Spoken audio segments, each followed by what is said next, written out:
Ye esawa mapoedo padola UBC Radio Buteboka ngedo doki kula kodi tene mamako kumpa dola.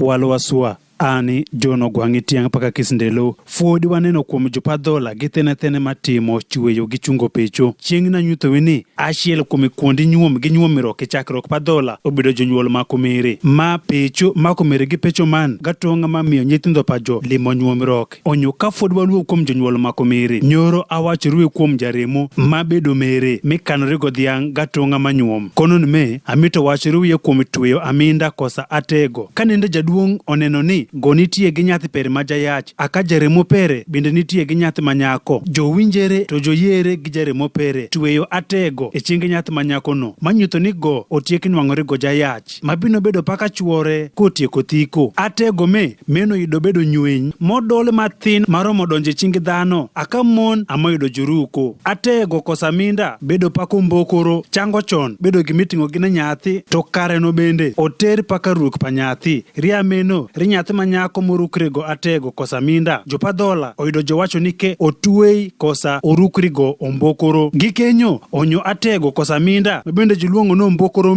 bedo paka ranyuth ni nyathi manyako no nitie won mere ji ma joneno nyako mega tego e chinge jong'eyo aka bende jowacho ni nyathi manyako no otieki rukorigo ombokoro.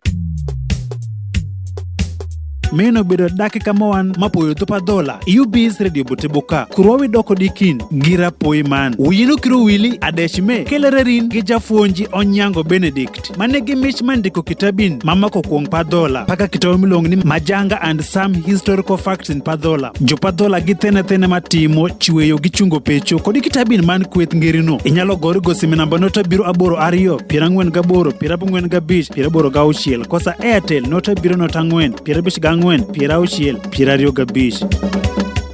The Wash 256. No very little. What?